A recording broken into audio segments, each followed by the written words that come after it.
नमस्कार मित्रांनो, आपल्या सिनू स्पोर्ट्स या नवीन चॅनलवरती मी पहिला ब्लॉग MPL म्हणजेच मराठा प्रीमियर लीग बेंगलोर यावरती घेऊन आलेलो आहे.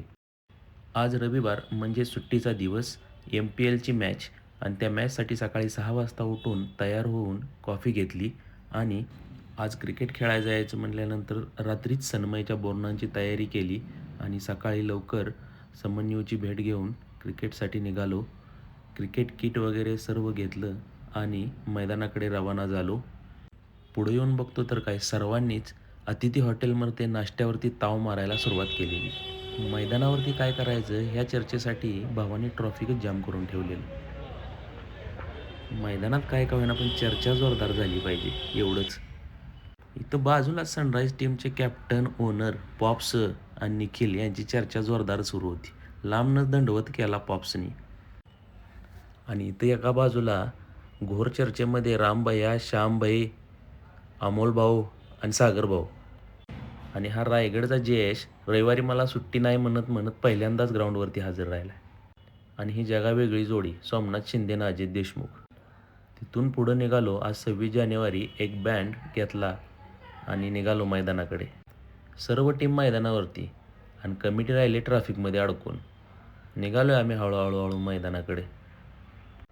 हे म्हणजे रामभैया, आमच्या MPLचे आधारस्तंभ. कुठलं काम इथं अडत नाही. कसंबसं ट्रॅफिकमधनं ग्राउंडवरती पोचलो. बघतो तर काय, एका साईडला इथं स्कूलचा 26 जानेवारीचा कार्यक्रम सुरू होता. मग काय इकडं नजर फिरवली तर बारक्याल्या पोरांनी आमचं पिच काबीज केलेलं. आता कुणाला बोलायचं म्हणून शांत बघत उभा राहिलो सगळेच.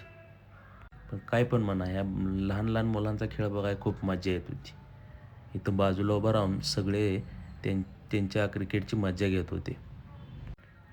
हे बघा, मॅचच्या अगोदरची सगळी चर्चा, कोणी काय करायचं, कोणी कसं करायचं, सर्व एका बाजूला जाऊन एक एक एक एक ग्रुपने चर्चा सुरू आहे. तेवढ्यात जयराम भाऊला कोणाचा फोन आला, लय चेक काढून बोलत होता. तोपर्यंत एक पिच मोकळं झालं. मॅच स्टार्ट होणार होती त्या पिचवर. पण दुसऱ्या पिचवर अजून 26 जानेवारीचा कार्यक्रम चालूच होता. तोपर्यंत पोरांना एक लेदर बॉल गावला होता. झाले की शेनवॉर्न घुसला त्यांच्या अंगात. झाले चालू स्पिन बॉलिंग. बघा लेदर बॉलवर कसं प्रॅक्टिस चालू आहे. बाजूलाच कमिटी मेंबर पोरसुद्धा त्या मेडिकिट घेऊन उभा राहिलेत. एजेचा वेगळाच, मला व्हिडिओत घ्या, मला व्हिडिओत घ्या. त्यात 2-2 मॅच जिंकल्यामुळे जयाप्पा. बाजूलाच शितोळे सरकार आणि JK रॉयल या दोन टीमची मॅच होणार होती. कॅप्टन धोनी सगळे प्लेयर घेऊन प्रॅक्टिस सेशन चालू केलेलं. तर बाजूलाच ताण लागल्या वीर खानने त्या प्रकारे मॅच स्टार्ट व्हायच्या टायमाला बॅटला ग्रिप घालायचं काम कुणालनं चालू केलेलं. ऋषी साळुंखे हा एकमेव प्लेयर आहे. MPLच्या 7 टीमला पण त्यानं प्रॅक्टिस दिली. आणि हा नितीन प्रॅक्टिसमध्ये बॉलर कसे बॉल टाकतायत, त्यांना मॅचमध्ये कसं फोडायचं याचं प्लॅनिंग करत बसलेला. आणि हा फिरकीचा जादूगर Amit Phadtare left arm over the wicket practice करताना. तिथंच बाजूला सनराईजचे ओनर सूरज निकम आणि महाकालचे ओनर गणेश अतकरी यांची घोर चर्चा सुरू होती. तिथंच बाजूला श्यामभैया गँग घेऊन काहीतरी चर्चा करत होते.